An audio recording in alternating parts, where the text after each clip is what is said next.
اگلا سوال ہے، فرمایا ایک روایت ہے لا صلاۃ لمن لم یقرأ بفاتحہ کی کتاب، اور دوسری آیت ہے وَإِذَا قُرِئَ الْقُرْآنُ فَاسْتَمِعُوا لَهُ وَأَنصِتُوا لَعَلَّكُمْ تُرْحَمُونَ۔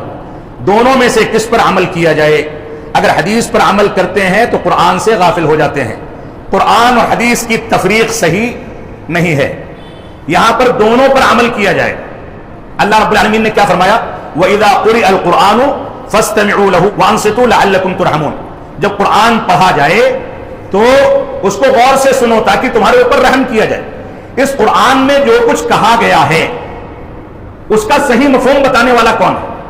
یہ بنیادی سوال ہے۔ اس کے مفہوم کو صرف ترجمہ پڑھ کر کے ہم خود ماخوذ کر لیں گے، یا اس کے لیے اس کے پاس جائیں گے جس کے دل پر قرآن مجید کو نازل کیا گیا؟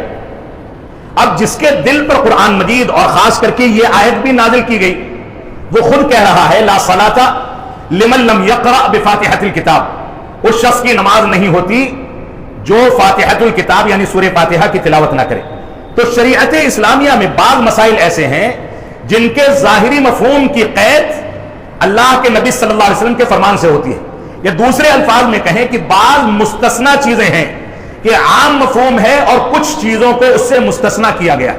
یہاں پر قرآن مجید کی تلاوت کو سننا ہر مسلمان کی ذمہ داری ہے، لیکن سورہ فاتحہ کے بارے میں اللہ کے نبی صلی اللہ علیہ وسلم کا فرمان اس سے استثناء کے لیے کافی ہے کہ سورہ فاتحہ کو سننا بھی ہے اور دل دل میں اس کی تلاوت کر کے اس کا اعادہ بھی کرنا ہے۔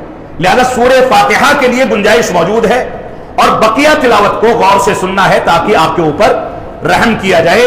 قرآن مجید کی شرح و تفسیر کی تحدید اللہ کے نبی صلی اللہ علیہ وسلم کے فرمان سے ہوتی ہے، لہذا یہ دونوں چیزیں ایسی ہیں، حدیث پر بھی عمل ہوگا اور قرآن پر بھی عمل ہوگا، دونوں میں کوئی تضاد اور کسی انداز کا کوئی نزاع اور کوئی مخالفت نہیں ہے۔